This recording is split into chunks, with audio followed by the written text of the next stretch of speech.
A terra de Israel estava mergulhada em trevas. Durante 7 longos anos, o povo hebreu vivia acuado, escondido em cavernas, fendas nas montanhas e fortalezas improvisadas. O motivo? A opressão implacável dos midianitas. Esses invasores saqueavam as colheitas, destruíam os campos e deixavam Israel em uma miséria total. Era como se um enxame de gafanhotos invadisse a terra, consumindo tudo em seu caminho e deixando apenas a fome e o medo para trás. Era um tempo de desespero. Os israelitas, esquecidos da aliança com seu Deus, clamavam agora por socorro. E em resposta a esse clamor, Deus levantaria um libertador, mas não um guerreiro experiente, nem um rei poderoso. Ele escolheria alguém improvável, um homem comum, alguém que se via como o menor em sua casa e cuja família era a mais insignificante de sua tribo. Seu nome era Gideão. Gideão não estava em um campo de treinamento, nem empunhando uma espada em batalha quando foi chamado. Ele estava escondido, malhando trigo em um lagar, um local usado para pisar uvas, tentando evitar que os midianitas tomassem sua colheita. Era um símbolo claro do medo e da opressão que marcavam aquele tempo. Mas ali, no anonimato, Deus se revelou. Um anjo apareceu e saudou Gideão com palavras que pareciam absurdas diante da realidade. O Senhor está contigo, homem valente. Como alguém escondido com medo poderia ser chamado de valente? Ainda assim, essa foi a escolha divina. Gideão seria moldado, testado e por fim usado poderosamente para livrar Israel da opressão. Esta é a jornada surpreendente de um homem comum que, guiado por Deus, derrotou um exército inimigo com apenas 300 homens. Uma história de coragem, fé, dúvidas e, acima de tudo, da ação sobrenatural do Deus de Israel. O chamado no lagar. Gideão estava em Ofra, uma pequena cidade da tribo de Manassés, quando o inesperado aconteceu. Enquanto malhava trigo no lagar, tentando esconder o pouco que restava da colheita dos olhos dos midianitas, um anjo do Senhor apareceu e sentou-se debaixo do carvalho que pertencia a Joás, pai de Gideão. Era um momento simples, comum, mas que marcaria o início de uma transformação extraordinária. As palavras do anjo foram diretas. O Senhor está contigo, homem valente. Gideão, confuso e desconfiado, não se impressionou com a saudação. Em vez disso, respondeu com amargura e desilusão. Ah, meu Senhor, se o Senhor está conosco, por que tudo isso nos aconteceu? Onde estão todas as suas maravilhas que os nossos pais nos contaram, dizendo, o Senhor nos tirou do Egito? Mas agora o Senhor nos abandonou e nos entregou nas mãos dos midianitas. Era uma queixa profunda. Gideão dava voz à frustração de um povo que se sentia esquecido por Deus. Mas o anjo não respondeu com explicações. Em vez disso, deu uma ordem.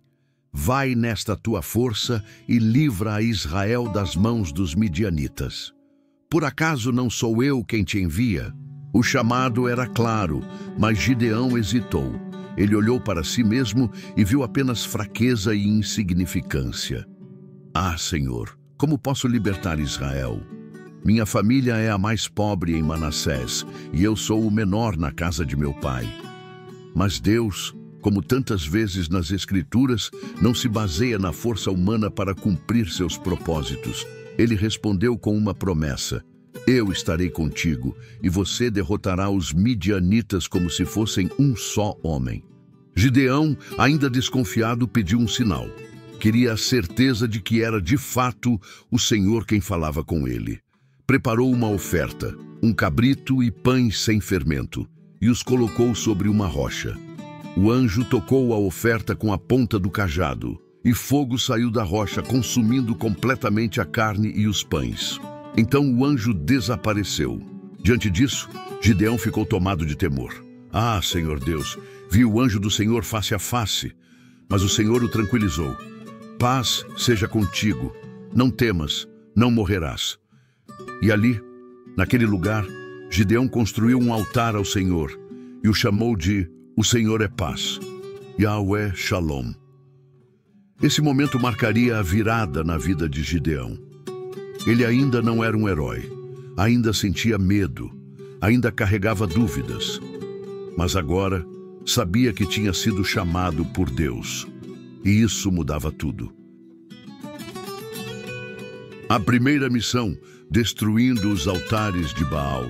Naquela mesma noite após o chamado, Deus falou novamente com Gideão. Mas desta vez, a ordem foi mais pessoal e desafiadora. O Senhor disse: "Toma o boi de teu pai, a saber, o segundo boi de 7 anos, e derruba o altar de Baal que é de teu pai, e corta o poste ídolo que está ao lado dele." Essa não era uma simples tarefa de limpeza religiosa. Era um ataque direto à idolatria enraizada em sua própria família e na comunidade. O altar de Baal representava o afastamento de Israel do Deus verdadeiro, e Gideão teria que começar sua missão de libertação, purificando primeiro sua casa. Temendo a reação dos homens da cidade, e talvez até de seu próprio pai, Gideão obedeceu, mas à noite reuniu 10 servos e, sob a escuridão, derrubou o altar de Baal, cortou o poste sagrado de Azerá ao lado dele e, no lugar, construiu um altar ao Senhor. Ali, ofereceu o boi como sacrifício, usando a madeira do poste ídolo como combustível. Na manhã seguinte, quando os homens da cidade viram o altar destruído e o novo altar construído, ficaram furiosos. Investiram contra Joás, exigindo a cabeça de Gideão. Mas, surpreendentemente, Joás defendeu seu filho. "Vocês querem lutar por Baal? Se ele é Deus, que lute por si mesmo." E assim, Gideão ganhou um novo nome entre o povo, Jerubaal, que significa que Baal contenda contra ele. Esse episódio foi o primeiro ato público de coragem de Gideão. Ainda que feito à noite, foi um passo ousado na direção do chamado que Deus lhe dera. Mais do que isso, foi a quebra simbólica de uma aliança antiga com a idolatria e o início de uma nova aliança com o Deus de Israel. A reputação de Gideão começou a crescer. Ele não era mais apenas o jovem tímido, escondido no lagar. Agora era o homem que desafiara os deuses falsos e sobrevivera. Um sinal claro de que o Senhor estava com ele. Mas os desafios estavam apenas começando. Logo, a ameaça dos midianitas se tornaria ainda mais real. E Gideão precisaria de toda a fé e coragem possíveis para enfrentá-los. O Espírito do Senhor se apodera de Gideão. Após o episódio do altar de Baal, os midianitas, amalequitas e povos do Oriente se uniram novamente e atravessaram o Jordão, acampando no vale de Jezreel. Era o prenúncio de mais uma invasão devastadora. Mas desta vez, o povo de Israel não estaria sozinho. A Bíblia registra um momento decisivo. Então, o Espírito do Senhor revestiu a Gideão. Este tocou a trombeta e os abiesritas se ajuntaram após ele. Juízes 6:34. Essa frase marca uma transformação espiritual. Não era mais apenas Gideão tentando vencer no braço. Agora ele estava cheio do Espírito de Deus, capacitado para liderar. Ao tocar a trombeta, Gideão convocou homens das tribos de Manassés, Azer, Zebulon e Naftali. Era uma convocação à guerra. O que antes parecia impossível começava a tomar forma. Israel se mobilizava para resistir. Mas apesar dessa crescente mobilização, Gideão ainda sentia dúvidas. Ele queria uma confirmação clara de que Deus realmente lhe daria vitória sobre os midianitas. Foi então que pediu um sinal por meio de um pedaço de lã. Na primeira noite, Gideão colocou a lã na eira e disse: "Se houver orvalho somente na lã, e em toda a terra estiver seco, saberei que livrarás Israel por minha mão." E assim aconteceu. No dia seguinte, a lã estava molhada e o chão seco. Ainda assim, Gideão pediu um segundo sinal, que na noite seguinte a lã permanecesse seca e o chão todo molhado. Mais uma vez, Deus atendeu seu pedido. Com os sinais confirmados e o exército reunido, Gideão estava prestes a enfrentar um dos momentos mais impressionantes de sua vida. Uma batalha que não seria vencida pela força do número, mas pelo poder de Deus. A redução inacreditável do exército. Gideão estava pronto para a batalha. O exército israelita havia respondido ao seu chamado e cerca de 32.000 homens estavam reunidos para enfrentar os midianitas. Mas então, Deus fez algo completamente inesperado. O Senhor disse a Gideão: "É demais o povo que está contigo para eu entregar os midianitas nas suas mãos, a fim de que Israel não se glorie contra mim, dizendo: a minha própria mão me livrou."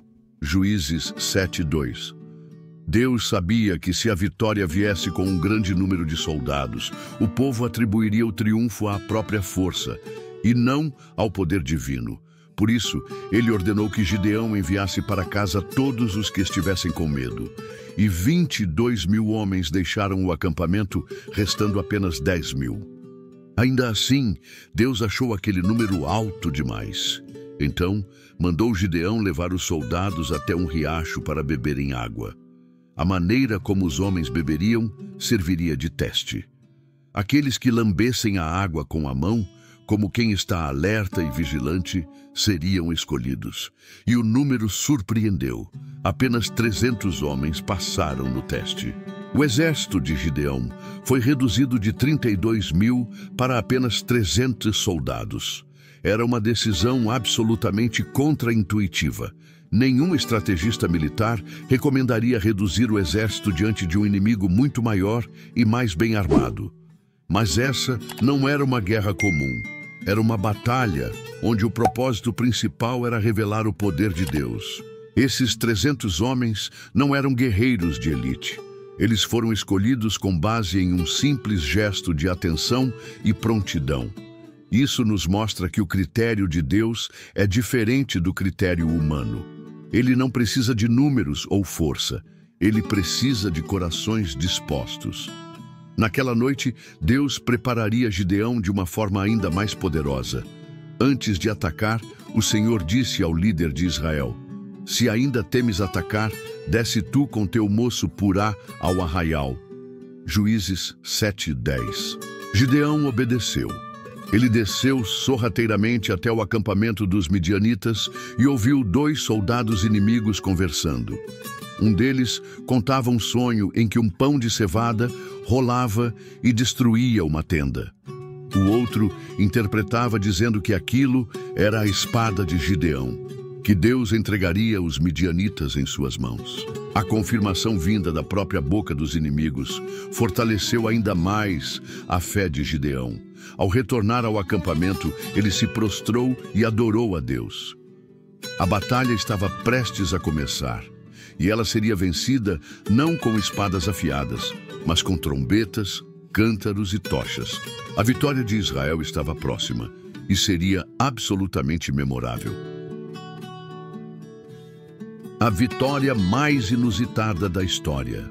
Com apenas 300 homens armados com trombetas, cântaros e tochas, Gideão se preparava para enfrentar um exército inimigo que era como gafanhotos em multidão, e os seus camelos eram inumeráveis como a areia da praia. Juízes 7:12.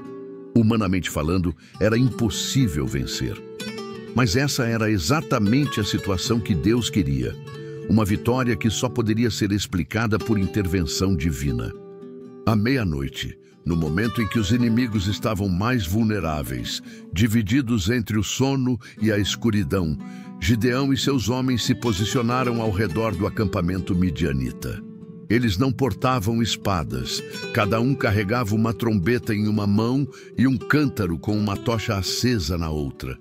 No sinal combinado, todos tocaram as trombetas, quebraram os cântaros e gritaram com força: "A espada do Senhor e de Gideão!" A cena foi chocante para os midianitas. No meio da escuridão, luzes surgiram de todos os lados, acompanhadas do estrondo das trombetas e dos gritos ensurdecedores. Eles acreditaram que estavam cercados por um enorme exército. Em meio ao pânico, confusão e terror, os soldados midianitas começaram a atacar uns aos outros, sem sequer perceber que o inimigo real era mínimo. Deus havia lançado sobre eles um espírito de confusão e desespero. Em pouco tempo, o poderoso exército inimigo fugia em debandada. Gideão e seus 300 homens os perseguiram, e os homens das tribos vizinhas de Israel foram convocados para impedir a fuga e capturar os líderes midianitas. 2 príncipes, Oreb e Zeeb, foram mortos. O Senhor havia cumprido sua promessa. Os midianitas foram entregues nas mãos de um exército improvável, liderado por um homem que antes se escondia. O que parecia uma loucura estratégica se transformou em um milagre histórico. Israel venceu a batalha mais inusitada da sua história sem sequer precisar usar a força bruta. Essa vitória se tornaria um símbolo eterno do poder de Deus em agir através dos improváveis, dos pequenos e dos que confiam nele, acima da lógica humana. A tentação da glória e o perigo da idolatria. Após a incrível vitória contra os midianitas, Gideão foi celebrado como um herói nacional. O povo estava em êxtase e não demorou para que surgisse uma proposta ousada: fazer de Gideão um rei. Os israelitas disseram: domina sobre nós, tanto tu como teu filho e o filho de teu filho, porque nos livraste das mãos dos midianitas. Juízes 8:22. Era o momento perfeito para alguém se encher de orgulho. Afinal, Gideão havia libertado o povo com apenas 300 homens, e o reconhecimento era mais do que natural. Mas, com humildade, Gideão recusou o trono, respondendo: não dominarei sobre vós, nem tampouco meu filho. O Senhor é quem há de dominar sobre vós. Juízes 8:23. A resposta de Gideão parecia correta e espiritual. Ele reconhecia que a vitória vinha de Deus e rejeitava a glória para si. No entanto, seus atos a seguir revelaram uma contradição preocupante. Ele pediu ao povo que entregasse os brincos de ouro que haviam tomado dos midianitas. Com esse ouro, Gideão fabricou um éfode, uma veste sacerdotal semelhante à usada pelos levitas. Mas esse objeto não foi colocado no tabernáculo, e sim em sua cidade, Ofra, e logo se tornou um objeto de idolatria. Todo Israel se prostituiu ali após ele, e o éfode veio a ser um laço a Gideão e a sua casa. Juízes 8:27. Gideão, sem intenção talvez, plantou uma armadilha espiritual para sua família e para o povo. Embora tivesse começado com humildade e fé, o fim de sua jornada foi manchado por decisões mal orientadas. A tentação da glória, o desejo de ser lembrado e a busca por algo tangível acabaram levando Israel de volta ao erro. Adorar o que podiam ver, em vez de confiar no Deus invisível. A idolatria retornou, e com ela a decadência espiritual de Israel. Gideão viveu o resto de sua vida em paz, mas o ciclo de rebeldia e afastamento de Deus se repetiria assim que ele morresse. O legado de Gideão e o retorno ao caos. Após a vitória contra os midianitas e a criação do éfode, que se tornou objeto de idolatria, Gideão viveu seus últimos anos em relativa paz. Ele teve muitas mulheres, 70 filhos e uma família numerosa, o que era comum entre juízes e líderes daquela época. A Bíblia relata que, assim, foi subjugado Midian diante dos filhos de Israel e nunca mais levantou a cabeça. E a terra esteve em paz durante 40 anos nos dias de Gideão. Juízes 8:28. Durante 4 décadas, os inimigos não se atreveram a atacar Israel. A lembrança da humilhante derrota nas mãos de Gideão e seus 300 homens ecoava como uma advertência para todos os povos ao redor. Era uma era de aparente tranquilidade. Porém, essa paz era superficial. Gideão, apesar de sua fidelidade inicial e da recusa formal ao trono, viveu como um rei. Ele teve filhos como se fosse um monarca, aceitou riquezas e criou um símbolo religioso próprio, longe do centro espiritual de Israel. O povo passou a associar a fé com a figura de Gideão e não mais com o Senhor. Após sua morte, a fragilidade dessa estrutura veio à tona. O povo de Israel logo se esqueceu de tudo o que Deus havia feito por meio de Gideão. Voltaram a adorar os Baalins e abandonaram o Senhor. E não usaram de beneficência com a casa de Jerubaal, a saber, Gideão, conforme todo o bem que ele havia feito a Israel. Juízes 8:35. Mesmo os grandes feitos do juiz não foram lembrados com gratidão. A ingratidão do povo e sua constante queda na idolatria evidenciam um padrão triste e constante. A humanidade rapidamente se esquece dos atos de Deus quando perde a referência da obediência. O legado de Gideão ficou manchado. O juiz que destruiu um altar de Baal no início de sua jornada acabou, sem querer, abrindo espaço para a idolatria em sua própria cidade. Sua vida mostra que mesmo os grandes heróis da fé são falhos e suscetíveis às tentações do poder, da glória e da vaidade. A história de Gideão é um reflexo vívido da complexidade humana. Ele começou sua jornada como um simples agricultor, inexpressivo aos olhos dos outros, e se tornou um herói nacional, escolhido por Deus para livrar Israel da opressão. Sua coragem e fé foram fundamentais para a vitória sobre os midianitas e para a restauração de um país que estava à beira do colapso. Porém, o legado de Gideão também nos ensina algo profundo e doloroso: o preço da desobediência e da falta de vigilância espiritual.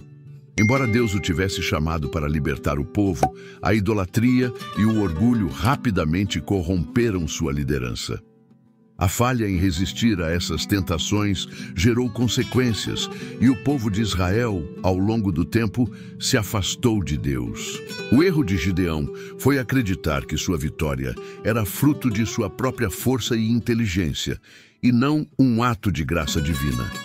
Sua tentativa de criar algo simbólico para lembrar de sua vitória acabou se tornando uma armadilha espiritual para ele e para todo o povo. Ao se afastar de Deus e perder sua humildade, ele abriu espaço para a destruição do que havia conquistado. O que podemos aprender com a vida de Gideão? Que a verdadeira vitória não está apenas em derrotar nossos inimigos externos, mas em permanecer fiéis a Deus, confiando nele em todos os momentos, mesmo nas vitórias. A fé não é uma conquista única, mas uma caminhada constante de humildade e obediência.